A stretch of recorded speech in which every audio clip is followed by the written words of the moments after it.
In the heart of the Indus Valley Civilization, a profound sense of spirituality and belief systems thrived, even though the absence of written texts makes reconstructing their religion a complex endeavor. The people of this ancient civilization crafted clay figurines that depicted a myriad of subjects, from animals to men and women. These figurines, shrouded in mystery, were likely employed in special rituals. Among them, some female figurines are believed to embody the essence of mother goddess images, while others may have served as playful toys for children. Delicate limestone was meticulously carved into small sculptures, showcasing deities or perhaps individuals of great importance. Among these, the renowned priest king discovered at Mohenjo-daro stands out. These figures, often crafted from harder stones, include the depiction of nude males, found predominantly at the Harappa site. These sculpted images held significance in intimate domestic ceremonies, symbolizing deities.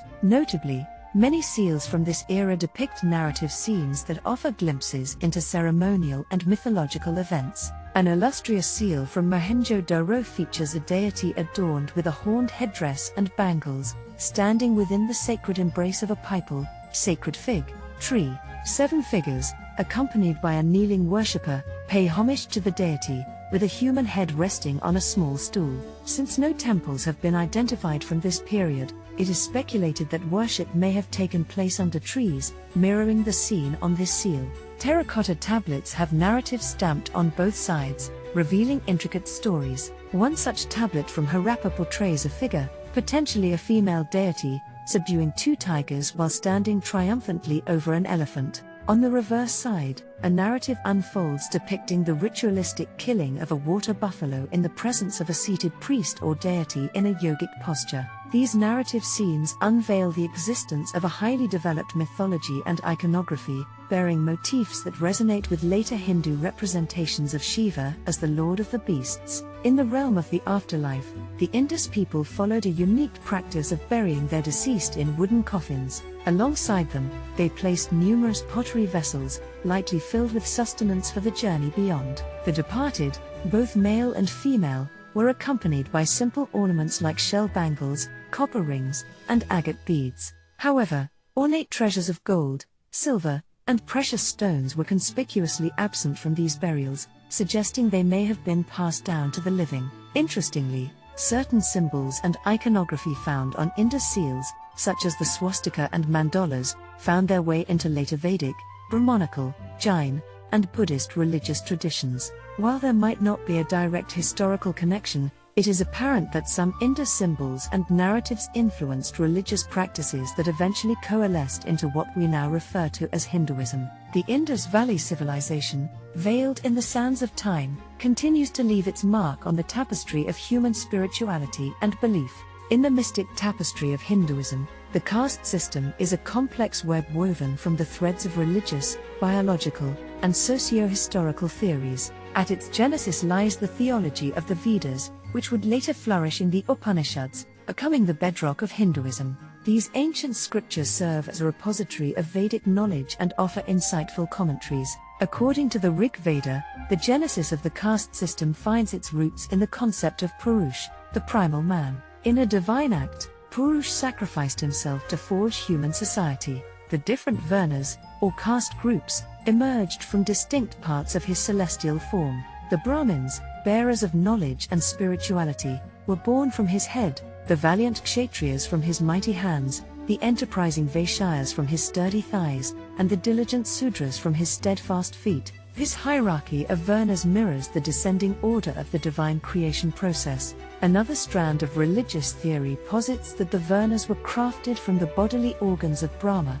the creator of the universe. Brahmins, or Brahmanas, occupy a revered place within this traditional framework as scholars and spiritual guides. Delving into the annals of history, one school of thought traces the lineage of present-day Brahmins to the Aryans. These ancient Indo-European people purportedly swept into India from Central Asia around 6000 BCE.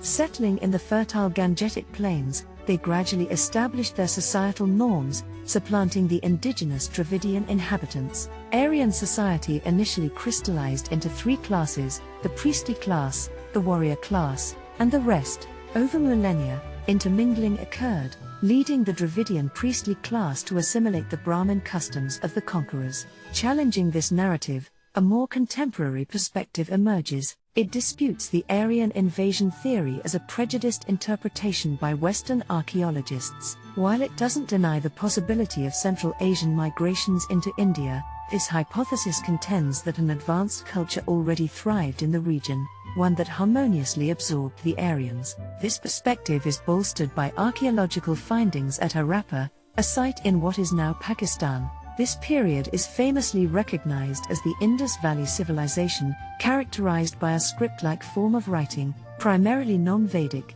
and possibly Dravidian in origin, though this remains unproven. Surprisingly, recent revelations showcase a compelling connection between the late Indus script and later Brahmin scripts, pointing towards an organic linguistic evolution. While the origins remain enigmatic, prevalent models suggest an Indo-European foundation for this ancient language. The Hindu caste system, with its intricate layers of spirituality, biology, and history, remains a tapestry that continues to be woven by time, culture, and scholarship. The story of the Indus Valley Civilization has long been shrouded in mystery, with debates echoing through the corridors of time.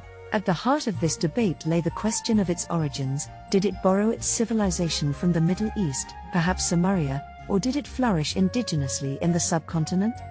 Recent French excavations at Maigre have started to cast light on this ancient enigma, revealing that the roots of the Indus Valley culture trace back to the subcontinent itself, reaching back before 6000 BCE. Some Western scholars are beginning to dismantle the notion of an Aryan invasion or any external origin for Hindu civilization. Indeed, current archaeological evidence fails to support the existence of an Indo-Aryan or European invasion into South Asia during pre- or proto-historic periods. Instead, what emerges from the archaeological tapestry is a series of cultural transformations that signify the organic evolution of indigenous culture, transitioning from the prehistoric to historic eras. The early Vedic literature, particularly the Rig Veda, paints a different picture. It doesn't depict a foreign invasion, but rather a profound restructuring of indigenous society.